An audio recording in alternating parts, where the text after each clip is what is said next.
Welcome પ્રિયજનો, સ્વાગત છે તમારું આ સમયમાં પરમેશ્વરના વચનો સાંભળી રહ્યા છે, વિડીયો જોઈ રહ્યા છે. The light of Jesus Christ channel જોઈને તમે આશીષ પામો અને બીજાને જણાવો. અને હો શકે જો તમને સમય મળે તો પૂરેપૂરો વિડીયો જુઓ કે જેથી એમાં તમને દિવ્ય પ્રકાશ મળે અને જીવનમાં શાંતિ પ્રાપ્ત કરતા જાઓ. પ્રભુ તમને ખૂબ આશીષ આપે. આવો પ્રાર્થના કરીએ. જીવનના સ્વામી ઈસુ મસીહના નામમાં પ્રાર્થના કરું છું, લોર્ડ હાલેલુયા. જેમ તારા સંતો ભક્તો તેલ છોડીને માંદાઓ માટે પ્રાર્થના કરતા, માંદાઓ સંપૂર્ણ સાજા થતા, એવી જ રીતે આ સમયની અંદર પ્રભુ મારી પ્રાર્થના છે, જે ભાઈ બહેનો પ્રભુ તારા વચનો સાંભળી રહ્યા છે તેઓના જીવનની અંદર બદલાણ આવે. તેલનો ઉપયોગ કરે. તેલ પવિત્ર આત્માનું પ્રતીક છે. તેલ છોડીને માંદાઓને માટે પ્રાર્થના કરે, માંદાઓ સાજા થાય. ધન્યવાદ. આવો પવિત્ર આત્મા સાથે મળીને કામ કરીએ. ઈસુ અમારા પ્રભુના નામમાં માંગીએ છીએ. આમીન. પ્રિય ભાઈ બહેનો, પરમેશ્વરનું વચન જ્યારે આપણે સાંભળીએ છીએ, સાંભળવા માટે વિશ્વાસ થાય છે. સાંભળવું પ્રભુના વચન દ્વારા. આપણા ઘરની અંદર જે આપણે ખાવાનું તેલ ઉપયોગ કરીએ છીએ, અને એ તેલ પવિત્ર આત્માનો પ્રતીક છે. અને તેલ ને માટે જ્યારે આપણે પ્રાર્થના કરીએ છીએ, એમાં પ્રભુનું સામર્થ્ય કામ કરે છે. જેમ આપણે મેડિકલમાંથી આઈડસ બામ વગેરે લાવીએ છીએ, ટીપો લાવીએ છીએ અને પછી એને માલિશ કરીએ છીએ તો કેવું આપણને સારું લાગે. એવી જ રીતે જ્યારે આપણે આ તેલ પવિત્ર આત્માનું પ્રતીક છે એની પ્રાર્થના કરવામાં આવે ત્યારે તેલની અંદર સાજાપણાનું સામર્થ્ય રહે છે. અને જ્યારે એ તેલ પણ આપણો ભરોસો નથી, કે તેલ આપણું સાજાપણું નથી, અને તેલ પણ આપણે વિશ્વાસ કરવાનો નથી, પણ ઈસુના નામ પર ભરોસો કરવાનો છે. પણ તેલ પવિત્ર આત્માનો પ્રતીક છે. અને એને જ્યારે આપણે પ્રાર્થના કરી એનો અભિષેક કરીએ છીએ ત્યારે કઈ સંતો ભક્તો તેલ ચોરીને પ્રાર્થના કરતા અને માંડાઓ સાજા થતા, દુષ્ટ આત્માઓ પણ નીકળી જતા. બીજી બાબત, પાણી જેનો આપણે રોજ ઉપયોગ કરીએ છીએ, આખો દિવસમાં સવારથી સાંજ સુધીમાં કરીબન 1.5 થી 2 લીટર શરીરની અંદર પાણી પડવું જોઈએ. અને જો પાણી તમે ઓછું પીઓ તો શરીરની અંદર તકલીફ તો થવાની. માટે શરીરની અંદર કરીબન સવારથી સાંજ સુધીમાં 2 લીટર જેટલું પાણી પણ શરીરમાં પડવું જ જોઈએ, પીવું જોઈએ. કેટલાક લોકો સવારે ઉઠે પછી પાણી પીવા માટે એટલી બધી ઉત્સુકતા ધરાવતા નથી, સોસ નહીં લાગેલો હોય, તરસ નહીં લાગેલી હોય, પાણી પીતા નથી. અને પાણી ન પીવાના કારણથી જુદા જુદા પ્રકારની બીમારીઓ શરીરની અંદર તકલીફ આપે છે. પાણી પવિત્ર આત્માનો પ્રતીક છે. અને એ પાણીનો જ્યારે આપણે ઉપયોગ કરીએ છીએ, પીએ છીએ, ત્યારે શરીરની અંદર તંદુરસ્તી અને આરોગ્ય આપણને મળે છે. ફરી પાછો કહું છું, તેલ પવિત્ર આત્માનું પ્રતીક છે, પાણી પણ પવિત્ર આત્માનું પ્રતીક છે. અને પ્રભુના શિષ્યો તેલ ચોરીને માંદાઓને માટે પ્રાર્થના કરતા તો માંદા પણ સાજા થઈ જતા અને દુષ્ટ આત્માઓ પણ નીકળી જતા. આ તેલ એમાં સાજાપણું સામર્થ્ય રહે છે અને ઘણા લોકોને છુટકારો સાજાપણું પ્રભુ આપે છે. હવે વિષયનું નામ પણ છે તેલથી સાજાપણું. તેલથી સાજાપણું. વચન હું વાંચું છું, યાકૂબનું પુસ્તક 5મો અધ્યાય 14 થી 20. 14મી કલમથી 20 કલમ સુધી હું વાંચતો જાઉં છું. જુઓ, 14મી કલમ. તમારામાં શું કોઈ માંદો છે? જો હોય તો તેને મંડળીના વડીલોને બોલાવવા, અને તેઓએ પ્રભુના નામથી તેને તેલ છોડીને તેના માટે પ્રાર્થના કરવી. શું કહે છે? જો કોઈ માંદો છે તો એમ લખેલું છે કે મંડળીના વડીલોને બોલાવવા અને તેઓ તેલ છોડીને એના માટે પ્રાર્થના કરે. આગળ કલમ 15. અને વિશ્વાસ સહિત કરેલી પ્રાર્થના માંદાને બચાવશે. વિશ્વાસ સહિત કરેલી પ્રાર્થના માંદાને બચાવશે ને પ્રભુ તેમને ઉઠાડશે. અને જો તેને પાપ કર્યા હશે તો તેને માફ કરવામાં આવશે. આ તેલ 2 કામ કરે છે. એક તો તેલ ચોરીને પ્રાર્થના કરીએ છીએ ત્યારે માંદાને સાજાપણું મળે છે. બીજી બાબત, પાપોની પણ ક્ષમા મળે છે. કેમ? ઈસુના નામથી તેલનો અભિષેક કર્યો અને એ તેલનો ઉપયોગ કરે છે. તેલથી 2 કામ થાય છે. કલમ 16. તમે નિરોગી થાઓ માટે તમારા પાપ એકબીજાની આગળ કબૂલ કરો અને એકબીજાને સારું પ્રાર્થના કરો. ન્યાયી માણસની પ્રાર્થના પરિણામે બહુ સાર્થક થાય છે. કોઈ માણસ એવું છે કે કદાચ કોઈની આગળ પોતાના પાપ કબૂલ કરે ના. પોતાના પાપ અને પોતાની ભૂલ હંમેશા માણસો છુપાવેલી રાખે છે, પણ બીજાની ભૂલને ઉઘાડે છે. બીજાની ભૂલ કહી બતાવે છે, પણ પોતાની ભૂલ કહી દેખાડતા નથી. પોતાના પાપ પણ છુપાવે છે, પોતાની ભૂલ પણ છુપાવે છે, ઉઘાડી પાડતા નથી. પરંતુ બાઇબલ એમ કહે છે તમારા પાપ એકબીજાની આગળ કબૂલ કરો, એકબીજાને માટે પ્રાર્થના કરો. ન્યાયી માણસની પ્રાર્થના પરિણામે બહુ સાર્થક થાય છે. ન્યાયી એટલે કે નિર્દોષ ને નિષ્કલંક પ્રભુ ઈસુ ખ્રિસ્ત પર વિશ્વાસ કર્યા પછી એના જીવનની અંદર શુદ્ધતા અને પવિત્રતા છે, તે ન્યાયી બન્યો છે. તો ન્યાયી વ્યક્તિની પ્રાર્થના, ઈમાનદાર અને સચ્ચાઈની પ્રાર્થના સ્વર્ગના ગગનમાં પરમેશ્વરની હજુરી સુધી પહોંચી જાય છે અને પ્રાર્થનાનો જવાબ મળી જાય છે. કલમ 17. એલિયા સ્વભાવ આપણે જુઓ માણસ હતો, પણ વરસાદ ન વરસે તેવી તેને પ્રાર્થના કરી ને વિનંતી કરી અને 3.5 વર્ષ સુધી પૃથ્વી પર વરસાદ વરસતો નહીં. પછી તેને ફરી પ્રાર્થના કરી, એટલે આકાશમાંથી વરસાદ પડ્યો અને ધરતીમાંથી સારો પાક નીપજ્યો. જૂના કરારમાં પરમેશ્વરનો ભક્ત તિસ્બી એલિયા સ્વભાવે આપણા જેવો માણસ હતો, પણ અધિકાર પામી ચૂકેલો વ્યક્તિ અધિકારનો ઉપયોગ કરે છે. આકાશને બંધ કરવાની સત્તા તેની પાસે હતી. પ્રાર્થના કરીને 3.5 વર્ષ સુધી આકાશ બંધ થઈ ગયો. પ્રાચીન કાળના સમયની અંદર જૂના કરારમાં એ લખેલું છે. અને ફરી પાછી સકારાત્મક પ્રાર્થના કરી. પહેલી નકારાત્મક પ્રાર્થના કરી, આકાશને બંધ કરી દીધું. 3.5 વર્ષ બાદ ફરી પાછી સકારાત્મક પ્રાર્થના કરી, આકાશ ખુલી ગયું અને વરસાદ પડ્યો અને ધરતીમાંથી સારો પાક નીપજ્યો. સ્વભાવે આપણા જેવો માણસ હતો. તેની પ્રાર્થના જો પરમેશ્વરે સાંભળી, શું આપણી પ્રાર્થના પરમેશ્વર નહીં સાંભળશે? જરૂર સાંભળશે. અને તેથી લખેલું છે, મારા ભાઈઓ, જો તમારામાં કોઈ સત્ય માર્ગ મૂકીને આડે માર્ગે જાય અને કોઈ તેને પાછો ફેરવે, તો તેને જાણવું કે પાપીને તેના ભૂલ ભરેલા માર્ગથી જે પાછો ફેરવે છે તે એક પ્રાણને મોતથી બચાવશે અને પાપના પુંજને ઢાંકશે. અગર તમારામાંથી વિશ્વાસ કરનારા લોકો છો અને જો સત્ય જાણ્યું પછી પણ સત્ય માર્ગ મૂકીને આરે માર્ગે ગયા હોય અને કોઈ તેને પાછો ફેરવે, તો પાપના પુંજને ઢાંકશે અને એક પ્રાણને મોતથી બચાવશે. તેલ પવિત્ર આત્માનું પ્રતીક છે. જ્યારે તેલ છોડીને પ્રભુના સંતો ભક્તો વડીલો પ્રાર્થના કરે છે, ત્યારે તેના જીવનની અંદર સાજાપણું આવે છે. સાજાપણાની સાથે સાથે પાપોની ક્ષમા પણ મળે છે. આ તેલ પવિત્ર આત્માનો પ્રતીક છે. માર્કની લખેલી સુવાર્તા 2 અધ્યાય તેની 5મી કલમ. માર્કની લખેલી સુવાર્તા 2 અધ્યાય તેની 5મી કલમ હું વાંચું છું.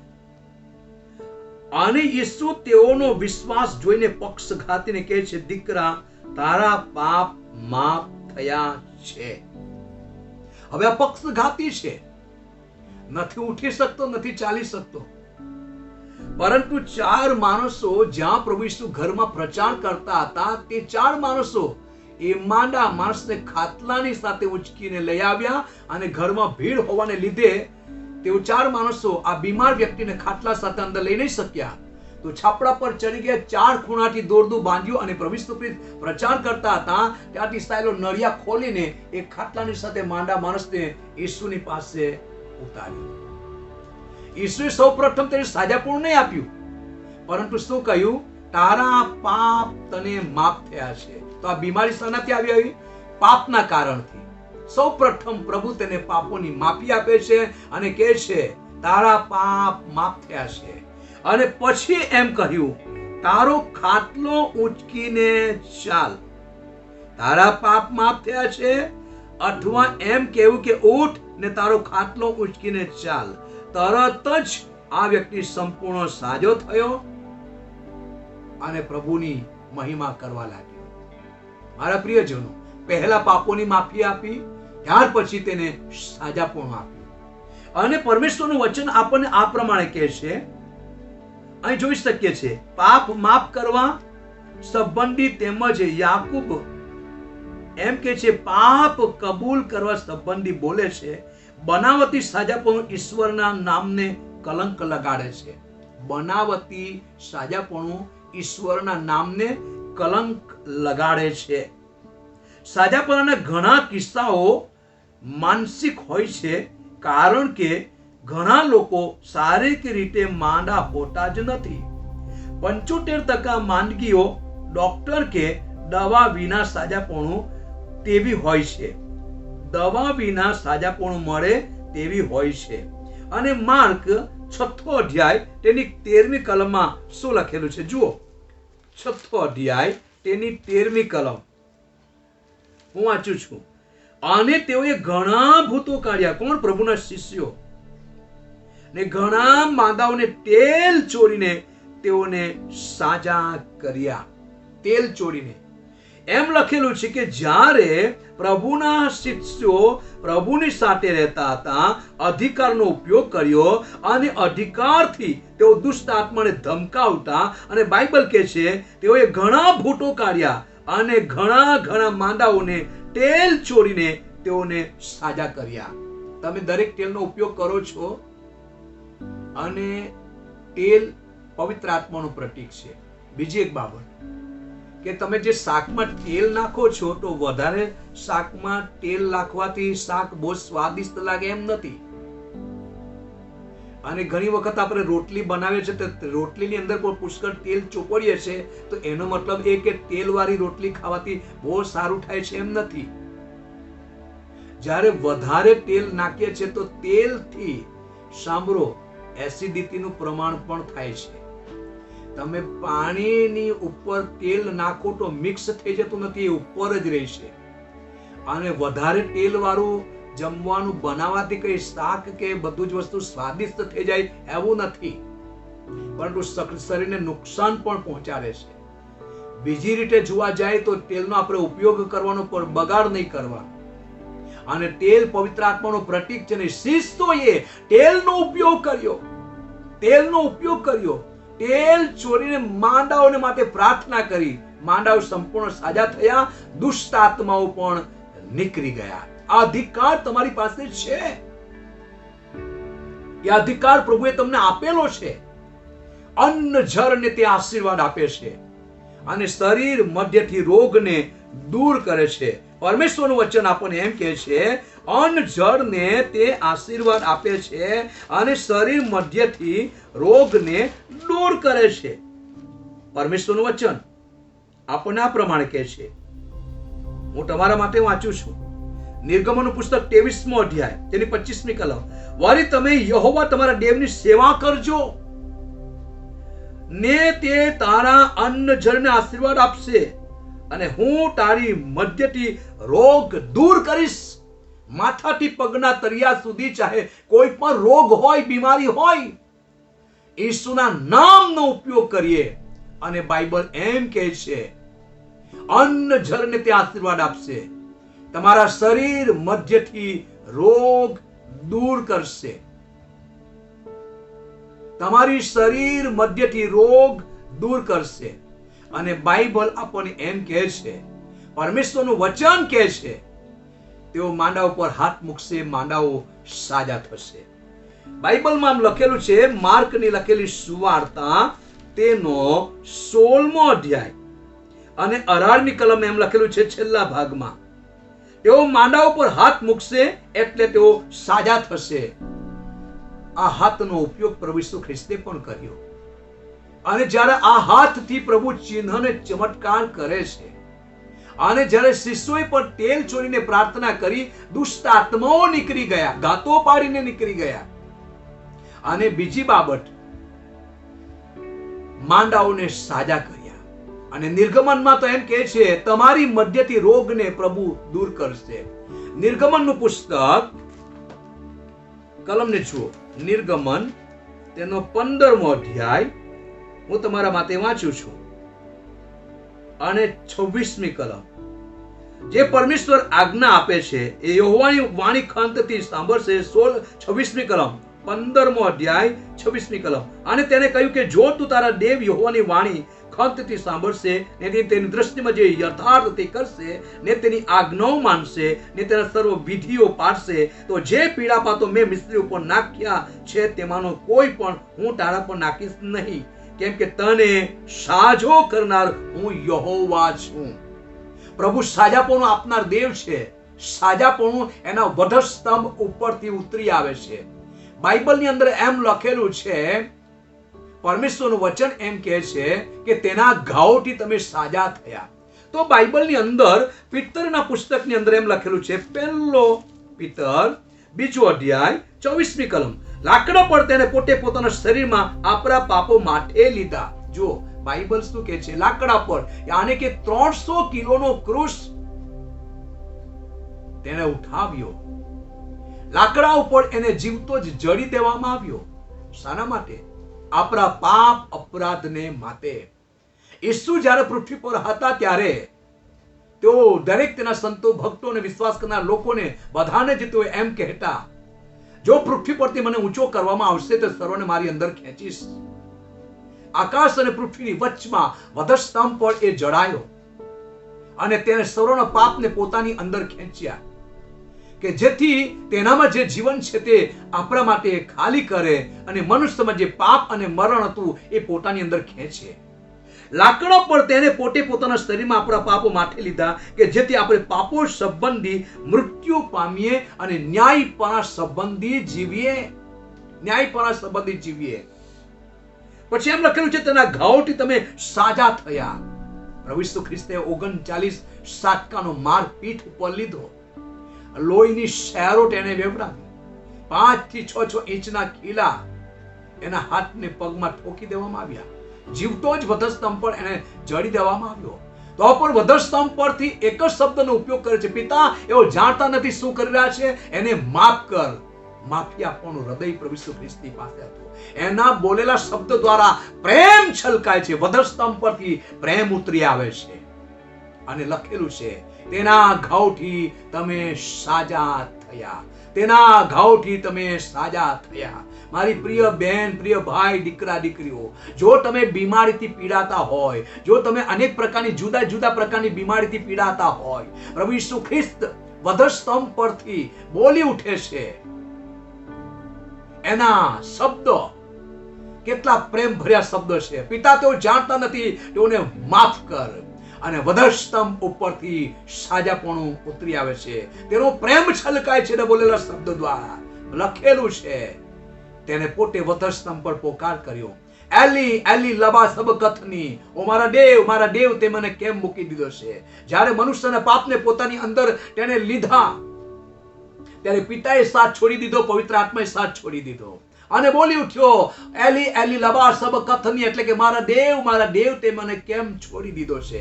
વધસ્તંભ પર હતા ત્યારે જ શૈતાને એના રાજ્યને એને તોડી પાડ્યા, એના અધિકારને તોડી પાડ્યા, તમામ દુષ્ટ આત્માઓને એને જાહેર રીતે ઉઘાડા પાડ્યા. અને આખરે પ્રભુ ઈસુ ખ્રિસ્ત મરણ પામ્યા દતા એને પાછા ઉઠ્યા અને આજે પણ એ જીવતા છે. એના નામથી જ્યારે પ્રાર્થના કરવામાં આવે છે, માંદા સાજા થાય છે. શિશુને જુઓ, તેલ છોડીને પ્રાર્થના કરતા અને માંદાઓ સાજા થતા. અત્યારે ભાઈ બહેનો, જો તમારામાંથી કોઈ બીમાર હોય અને શરીરને તકલીફ થતી હોય અને બીમારી અવસ્થામાં તમે પડ્યા હોય, તો જ્યાં તમને શરીરમાં દુખાવો થાય છે એક હાથ મૂકો. જ્યાં દુખાવો થાય છે ત્યાં પોતાનો હાથ મૂકો અને હું તમારા માટે પ્રાર્થના કરીશ. આવો પ્રાર્થના કરીએ. સ્વર્ગીય મારા જીવનના સ્વામી છે, મારી ભાઈ બહેનો, દીકરા દીકરીઓ વિશ્વાસથી તારા વચનો અત્યારે સાંભળી રહ્યા છે અને સાંભળીને તેઓ જીવનમાં ઉતારી રહ્યા છે. પરંતુ જે પ્રભુજી પીડા પાતો અને દુઃખનો સામનો કરે છે, આંખમાંથી આંસુ પડે છે, બીમારીમાંથી છુટકારો મળતો નથી, નિરાશા અને હતાશામાં છે, પ્રભુ મારા પ્રિય ભાઈ બહેનો માટે અત્યારે સમયમાં પ્રાર્થના કરું છું. જે ભાઈ બહેનોની અંદર માથાથી પગના તળિયા સુધી સર્વ પ્રકારની બીમારી, માથામાં દુખાવો, શરીરમાં દુખાવો, હાડકામાં દુખાવો, સાંધામાં દુખાવો, તાવની બીમારી, સર્વ પ્રકારની બીમારીની ઈસુના નામમાં બાંધી દઉં છું. દેવના વચન વચનથી બાંધી દઉં છું. ઈસુ નાઝારીના નામે ધમકાવું છું. એક એકના શરીર બોડીને બીમારી છોડ શરીરમાંથી બહાર આવ.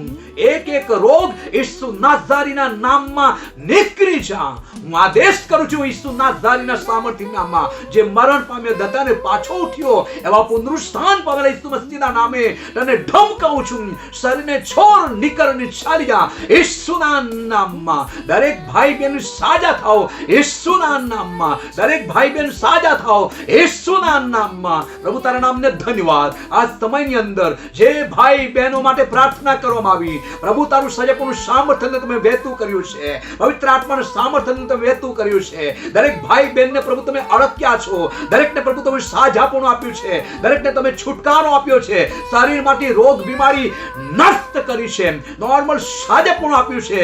ઈસુ તારા નામને ધન્યવાદ. હાલેલુયા. આ સમયની અંદર એક એકના જીવન આત્મા મન શરીર પર ઈસુ તારું લોહી લગાવું છું. પવિત્ર આત્મા કબજો કરો. પ્રભુ ધન્યવાદ. દરેકના શરીરને તમે નિરોગી કર્યું. દરેકના હાડકાને તમે બળવાન કર્યા. વચન મોકલીને દૂરદર્શન માટે તેનો ઉઘાડ્યા. અન્ન જળને પ્રભુ તમે આશીર્વાદ આપ્યો. શરીર મધ્યથી તમે રોગને દૂર કર્યું છે. તેઓને નોર્મલ સાજાપણ તમે આપ્યું છે. તમે કહ્યું છે જો મારી આજ્ઞાઓ પાળશે તેઓના પર કોઈ પણ બીમારી આવશે નહીં. યહોવા રાફા સાજાપણ આપનાર દેવ તું છે. તમારા શિષ્યોએ તેલ ચોરીને પ્રાર્થના કરી. તેલ પવિત્ર આત્માનો પ્રતીક છે.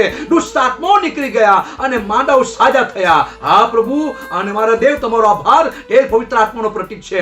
પાણી પવિત્ર આત્માનું પ્રતીક છે. અને મારા ભાઈ બહેનો માટે પ્રાર્થના કરું છું. તેઓ સંપૂર્ણ સાજા થયા છે અને તેઓને સાજાપણું આપી દીધું છે. અને તારું સાજાપણું પ્રભુજી વધસ્તંભ પર ઉતરી આવ્યું અને દરેક ભાઈ બહેનને અડકી લીધું છે. તેઓને સાજા કરે છે માટે આભાર. હાલેલુયા. તેઓના શરીરની અંદર કોઈ પણ વધતો ભાગ હોય, ગુમડા ગાંઠો હોય, ઈસુના નામની અંદર બાંધી દઉં છું. ઈસુના નાઝારીના નામમાં આદેશ કરું છું શરીરમાંથી બહાર આવી જા ઈસુના નામમાં. Lord hallelujah.